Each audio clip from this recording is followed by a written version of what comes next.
Hello बच्चों, कैसे आप लोग? उम्मीद करता हूँ सारे बहुत अच्छे होंगे। और आज का जो न्यूमेरिकल मैं लेके आया हूँ आपके लिए वीडियो के माध्यम से, वो है सम एप्लीकेशन ऑफ ट्रिग्नोमेट्री से ही। बिकॉज अभी मेरे कुछ स्टूडेंट्स ने कहा सर थोड़े बहुत डाउट्स हैं, तो मैंने कहा कुछ इंपॉर्टेंट क्वेश्चन जो बोर्ड पॉइंट ऑफ व्यू से बहुत इंपॉर्टेंट है, उन क्वेश्चन को लेकर मैं आपको समझाने का और प्रयास करना चाहता हूँ। तो मैंने एक क्वेश्चन लेके आया हूँ, बहुत अच्छा क्वेश्चन, बहुत इंपॉर्टेंट क्वेश्चन है। उम्मीद करता हूँ कि आप पूरी वीडियो देखेंगे और इसको समझेंगे। तो मैं पहले क्वेश्चन पढ़ लेता हूँ, देन उसके बाद हम इसको समझाते हैं। तो क्वेश्चन क्या है? From a point on a bridge across a river the angles of depressions of the banks on opposite side of the river are 30 degree and 45 degree if the bridge is at the height of 30 meter from the banks. Find the width of the river. river की width आपको बतानी है। तो मैं इसका पहले diagram बना लेता हूँ बच्चे, देन उसके बाद मैं आपको इसको समझा देता हूँ। तो मैं इसका डायग्राम बना लेता हूँ। डायग्राम मैं यहाँ पे बना देता हूँ, देखेंगे। तो सबसे पहले वो कहता है कि एक हम यहाँ पर जो है ये हमने यहाँ पर बनाया ब्रिज, ओके। और यहाँ पर वो कह रहा है कि इसके अपोजिट साइड में एंगल्स बन रहे हैं, ठीक है। और ये वाला जो विड्थ है ये हमको बताना है। मीन्स यहाँ से यहाँ तक जो बैंक हैं, दो किनारे हैं, तो इसको हमने माना बच्चे ए, ये है हमारा बी। ए बी हमारा ये हो गया। इसके अगेंस्ट द साइड में इसको हमने B2 और इसको हमने B1। अंडरस्टैंड? इसको समझने की कोशिश करेंगे आप। और यहाँ पर जो एंगल बना है वो है 30 डिग्री। इस एंगल को हमने अल्फा बोल दिया। और यहाँ पे है बच्चे 45 डिग्री, इसको हमने बीटा बोल दिया, ओके। और यहीं पर जो ये 45, ठीक है। और यहीं पर जो आप ये देख रहे हैं, इसकी जो लंबाई दे रखी है वो है 30 मीटर। जो ब्रिज है ये ब्रिज, इसकी जो ये वाली जो हाइट है ना, यहाँ से यहाँ तक वाली, ये कितना है बच्चे? 30 मीटर।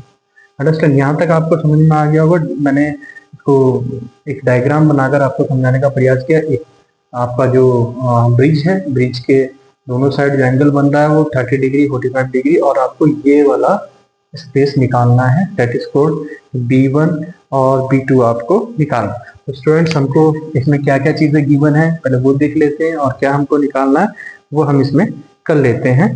तो सॉल्यूशन क्या है हमारा? हाइट ऑफ द ब्रिज, जो ब्रिज की हाइट है वो कितनी है? 30 मीटर।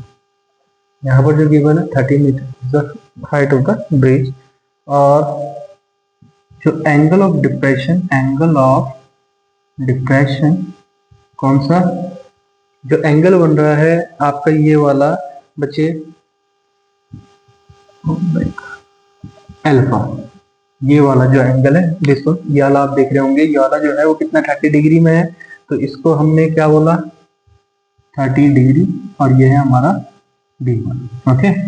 और इसके बाद लिखेंगे हम angle of depression of bank, आपको बीटा हमने बोल दिया, that is called 45 degree beta. तो स्टूडेंट बहुत आराम से इसको देखेंगे, समझेंगे, बिकॉज ऐसे ही हमको इसको करना होता है, ठीक है। तो ये हमारा हो गया B2, इसको हमने B2 बोल दिया, B1 बोल दिया, ये आ गया हमारा, ये हमारा गिवन में है ना। और जो बैंक का दो बैंक जो है वो क्या है हमको? जो बैंक ऑफ रिवर ये अपोजिट है, अपोजिट साइड बोला हुआ है ना बच्चे, ठीक है, अपोजिट साइड है, ठीक है। फाइंड क्या करना है मुझको? फाइंड मुझे करना है जो डिस्टेंस है बिटवीन द टू साइड्स और दो बैंक के बीच का विड्थ बोल लो आप, यहां से वहां तक का। तो distance between the, distance between किसका? Distance between the B1 and B2, B1 B2, B1 से B2 के बीच की दूरियां हमें निकालनी है। तो पहले मैं क्या निकाल लूंगा? B1B प्लस फिर निकाल दूंगा B2B या B2, ये वाला यहाँ से यहाँ तक, फिर यहाँ से यहाँ तक, तब मेरा ये निकल जाएगा, ओके। अब हमें इसको कैसे निकालना है बच्चे? अब मैं पहले एक बार कौन सा देखेंगे बच्चे, पहले एक बार मैं ये वाला ट्राइंगल ले लूंगा, this one, this triangle, and second time पे मैं ये वाला ट्राइंगल ले लूंगा। तो दोनों ट्राइंगल्स को लेकर हम क्या करेंगे, है ना, सॉल्व करेंगे इसको। तो first triangle and second triangle, दोनों ट्राइंगल्स को लेंगे, जो भी उनका आंसर आएगा उन दोनों को ऐड कर लेंगे तो हमारा ये निकल जाएगा। तो कैसे होगा मैं आपको बता देता हूँ। सबसे पहले है इन ट्राइंगल, कौन से वाला, AB1B, है ना, AB1, ये वाले ट्राइंगल में हमको लेना है। सबसे पहले हमने ये वाला ले लिया AB1, ठीक है। तो AB1 में आप जब ये ले रहे हैं तो क्या होगा,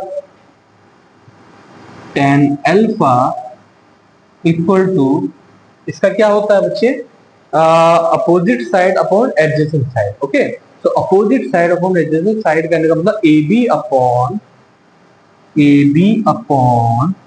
BB1, this one, AB upon BB1, understand. तो AB अपॉन BB1 हमारा tan अल्फा हो गया, ठीक है ना। तो अब हमने इसमें क्या करना है, वैल्यू पुट कर लेंगे। तो यहाँ पे मैं कर लेता हूँ tan अल्फा की जगह 30 डिग्री, देखेंगे 30 डिग्री है हमारा AB हमारा कितना है, AB हाइट है, वो है बेटे 30 अपॉन BB1, B1B, ठीक है, B1B, ये वाला ले लिया हमने, बेस हो गया ना, BB1 बोलो B1। तो अभी हमारा कितना हो गया बच्चे, tan 30 कितना होता है, 1/√3 इक्वल टू 30 अपॉन B1B। यहाँ तक समझ में आ गया कैसे हुआ है। tan 30 की वैल्यू रख दी है यहाँ पर, tan 30 की वैल्यू है 1/√3 इक्वल टू 30 अपॉन B1B, और इसको हमने क्या किया, तो B1B इक्वल टू 30/√3, तो B1B इक्वल टू 30/√3। तो हमारा पहले कौन सा आ गया, इन ट्राइंगल ABB1, तो ये वाला कौन सा आया बच्चे, ट्राइंगल कौन सा हमारा ABB1, वो वाला। अब हमारा सेकंड वाला हम लेंगे, इसमें कौन सा लेंगे, इन ट्राइंगल ABB2। अब कौन से वाला ले रहे हैं, दिस साइड, ये 2 लिख देता हूँ, 1। अब ये वाला लेंगे हम, ये वाला जो ट्राइंगल लेंगे, तो इसके लिए हमारा क्या होगा, tan क्या होगा बच्चे यहाँ पे, बीटा, tan बीटा यहाँ पे होगा tan बीटा। तो tan बीटा इक्वल टू क्या हो जाएगा, AB अपॉन BB2, यहाँ पे देखेंगे AB अपॉन BB2, अंडरस्टैंड। तो AB अपॉन BB2, तो हमने इसको क्या लिख दिया, tan 45 डिग्री इक्वल टू, यहाँ पर tan 45 डिग्री हो गया, AB आपको दे रखा है 30 अपॉन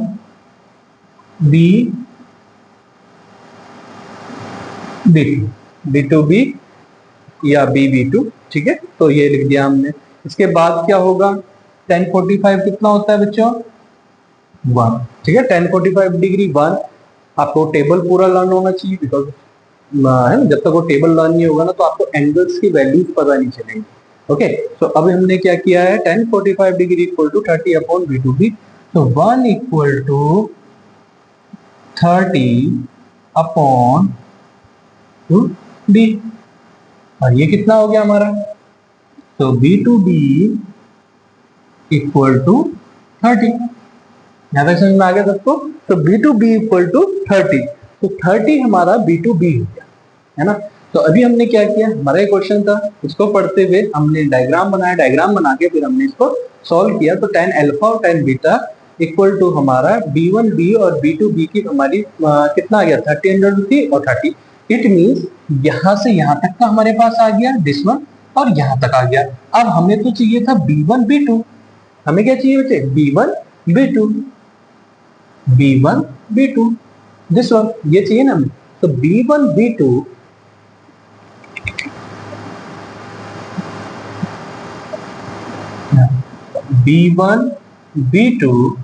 इक्वल टू कितना होता है, B1B2 कितना है, B1B2 है आपका B1B प्लस B2B।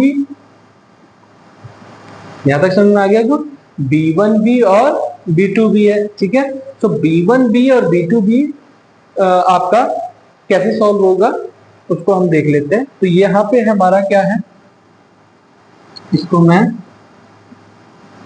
यहाँ पे कर देता हूँ। तो b1 b लिख लो पहले 30√3 प्लस d2b कितना 30।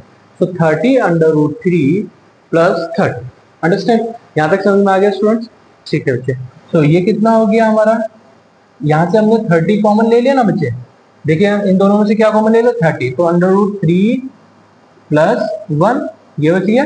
तो √3 प्लस 1 30√3 प्लस 1 ये आपका क्या हो गया। अगर हमको यहाँ पर वैल्यू लिख सकते हैं √3 की तो वो लिख सकते हैं, और अगर हमारा को यहाँ तक भी रखना है तो हमारा ये आंसर होगा इतना मीटर। ये हमारा क्या होगा 30 ब्रैकेट √3 प्लस 1 मीटर यहाँ पर हमारा आंसर होगा। अगर हमको इसको और मीन्स सॉल्व करना है तो √3 की भी वैल्यू हम यहाँ पे लिख सकते हैं। ठीक है, तो आपको सारी वैल्यू जान होगी 1.41 1.73, तो 1.73 के साथ हम इसको ऐड करते हुए यहाँ पर सॉल्व करेंगे। √2 √3 √4 √5 ये सारी वैल्यू हमको लर्न होनी चाहिए। तो वो स्पेसिफिकली इसलिए भी बिकॉज अगर हमको पूरा डिजिट में नंबर लाना है तो यहाँ पर हम यूज कर सकते हैं। बट जब हमको इस तरह का क्वेश्चन हो बच्चे, तो ये बोर्ड का क्वेश्चन है जो मैं आपके लिए लेके आया हूँ, है ना। तो from a point on a bridge across the river the angles of depression of the banks on opposite side of the river are 30 degree and 45 degree. If the bridge is at the height of 30 meter from the banks, find the width of the river.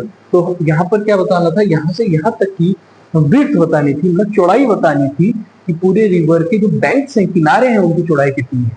Okay, तो ये आपके सामने मैंने numerical किया। तो इसी तरह से बच्चे आपने भी न्यूमेरिकल करना है। जब भी बोर्ड्स में या एग्जाम्स के आपके स्कूल टेस्ट में कहीं पर भी आए तो इसी तरह से आपने उसको मीन्स एक्सप्लेन करना है, और उसको करते हुए आपको ये पूरा सॉल्यूशन करना है। तो उम्मीद करता हूँ कि आपको समझ में आया होगा कि किस तरह से मैंने ये किया है। ठीक है बच्चे, तो आज का जो ये क्वेश्चन था ना, ये स्टूडेंट्स ने मुझे बोला कि सर आप एक बार और एक क्वेश्चन और समझा दीजिए, बिकॉज यहाँ से एक न्यूमेरिकल जरूर आता है और छोटी छोटी मिस्टेक, बिकॉज वर्ड प्रॉब्लम है तो समझने में वहां पे बच्चों को दिक्कत हो जाती है, उससे ये जो है गलत हो जाता है। ओके, तो उम्मीद करता हूँ कि आज बच्चों का डाउट कुछ हद तक कम कर पाया होगा। ठीक है, तो ऐसी वीडियो देखने के लिए मेरे चैनल को लाइक शेयर सब्सक्राइब जरूर करें बच्चे। और अब हम मिलेंगे कल नई वीडियो के साथ, नए क्वेश्चन के साथ। तब तक के लिए गुड बाय।